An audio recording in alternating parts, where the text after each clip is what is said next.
Hi friends, അപ്പം നമ്മുടെ diwan cot എങ്ങനെ പുതിയതാക്കിയെന്ന് കണ്ടാലോ?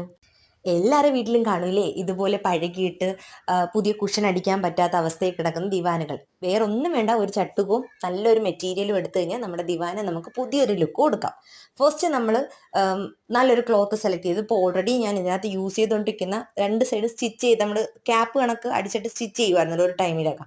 അങ്ങനെ സ്റ്റിച്ച് ചെയ്തിട്ടുള്ള ഒരു മെറ്റീരിയൽ വെച്ചിട്ടാണ് ഞാൻ നിങ്ങൾക്ക് കാണിച്ചു തരുന്നത്. നിങ്ങൾ എടുക്കുമ്പം ദിവാൻ്റെ അളവിന് പ്ലെയിൻ ആയിട്ടുള്ള ഒരു മെറ്റീരിയൽ വാങ്ങിയിട്ട് അതിങ്ങനെ വിരിച്ചിടുക. വേറെ ഒന്നും ചെയ്യേണ്ട. കറക്റ്റ് അളവിന് വാങ്ങിയിട്ട് നമ്മൾ ഇത് വിരിച്ചിടുക. വിരിച്ചിടുമ്പം ഇങ്ങനെയൊക്കെ ആയിരിക്കും കിടക്കുന്നത്. അപ്പം നമ്മുടെ ചട്ടുക ഉപയോഗിച്ചിട്ട് ഇത് നമുക്ക് എങ്ങനെയാണ് നല്ല വൃത്തിക്ക് ഇൻസേർട്ട് ചെയ്ത് വെക്കാൻ പറ്റുന്നതെന്ന് കാണിക്കുവാണ് ഇപ്പോൾ. കണ്ടില്ലേ, ഇപ്പൊ പുറത്തോട്ട് കിടക്കുന്ന തുണിയെല്ലാം നമുക്ക് ആ കുഷന്റെ അകത്തോട്ട് തന്നെ നല്ല രീതിയിൽ ഇൻസേർട്ട് ചെയ്യാൻ പറ്റും. ഒരുപാട് ബുദ്ധിമുട്ടുള്ള കാര്യമൊന്നുമല്ല, നല്ല ഈസി ആയിട്ട് നല്ല രീതിയിൽ നമുക്ക് ഇങ്ങനെ കെട്ടി കൊടുക്കാം. ചില ഭാഗങ്ങളിൽ കുറച്ച് ബുദ്ധിമുട്ടാക്കി നമ്മൾ അത് കൈ കൊണ്ടൊന്ന് പിടിച്ചു വെച്ച് ഒന്ന് ഷേപ്പ് ചെയ്ത് ഒക്കെ ചെയ്താൽ നമുക്ക് ആ ചുരുണ്ട് കിട്ടിയിരിക്കുന്ന പോർഷൻസ് ഒക്കെ നല്ല നിവർന്ന് കിട്ടുകയൊക്കെ ചെയ്യും.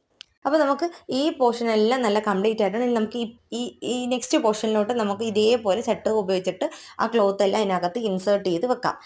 വലിയ ബുദ്ധിമുട്ടുള്ള കാര്യമൊന്നുമില്ല, എല്ലാവർക്കും ഒന്ന് മാനേജ് ചെയ്യാവുന്ന കാര്യമേ ഉള്ളൂ.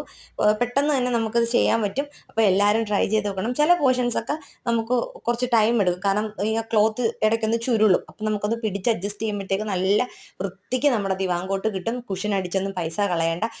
ക്യാപ്പ് അടിച്ചത് കാരണമാണ് എനിക്ക് ഇങ്ങനെ ഒരു പ്രോബ്ലം വന്നത്.